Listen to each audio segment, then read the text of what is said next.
Hello guys, for this week we talk about which political that we choose for our favorite and what is that political. So the political that we choose we call is democracy, one of the popular political in the world. So let's start with what is representative democracy.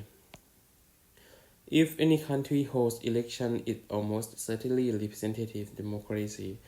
That means it's a system of government in which citizens elect representatives who propose and vote on legislation or policy initiative on their behalf.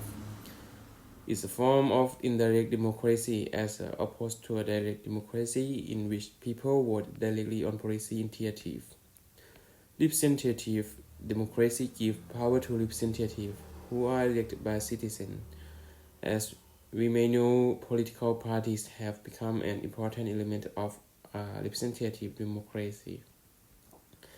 They give us a broad stroke sense of what a candidate stands for based on which party he or she belongs to.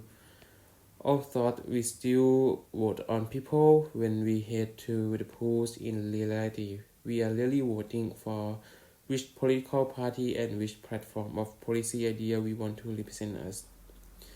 So let's continue with how does representative democracy work. In a representative democracy, people generally vote for other people's representative rather than on legislative proposal directly.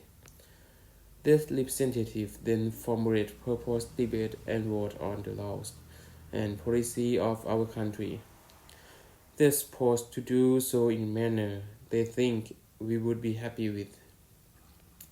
That is, they represent our interest. This burdens us from having to brush up on the finer points of law and policy, and instead give this responsibility to someone whose job it is to be expert on this issue. The advantages of a representative democracy. First of all, if the president operates as it should be, it will be a highly efficient form of government. They have to balance and check within the structure of the government in order to reduce unbalanced power gaining. And the second one is it provides thorough representation of the general public. The government makes a decision for entire district and region. People who live in that area will benefit from being a part of the government. Also, individuals who are not engaged in the political process also benefit from this representation. The third one is people have a voice in how government operates. If the population is dissatisfied with the government, with the performance of their working process, they can vote to remove the representative on the next election cycle. And the fourth one is the decision-making process becomes simple. A government allows decisions to be made by a group of elected officials without forcing everyone to vote everything. This makes the elected process become quicker and government will be more responsive to an emergency situation. And the fifth one is people still have a say. People have their opinions heard by writing letters to their representative.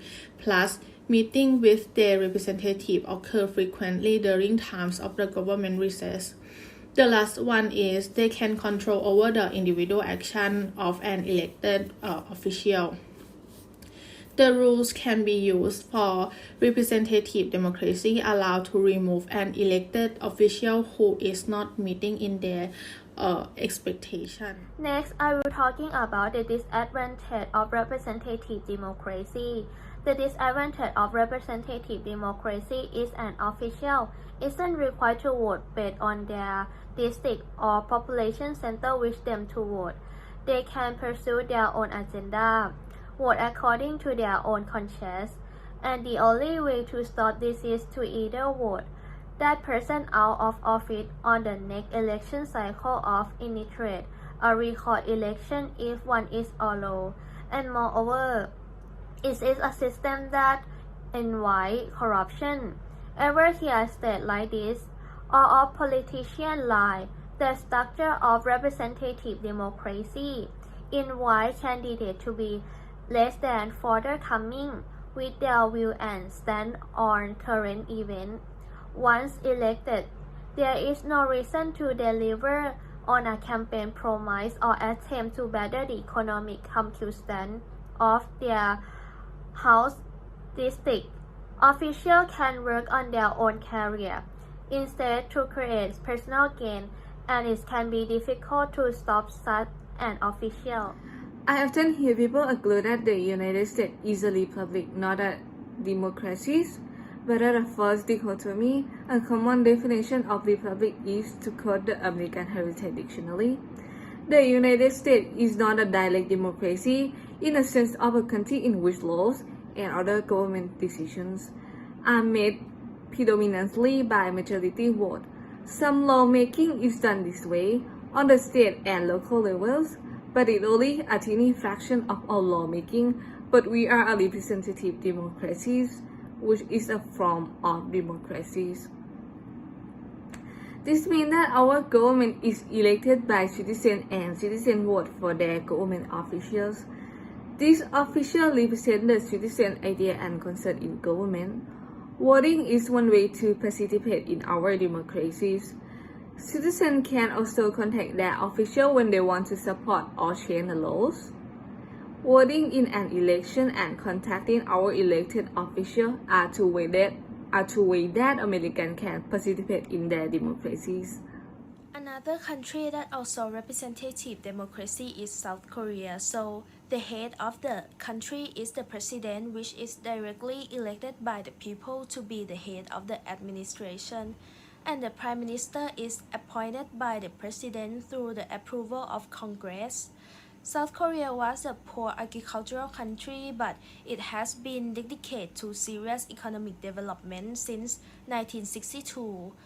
Over the past 40 years, South Korea has achieved rapid economic development to become newly industrialized country in mid-1980s.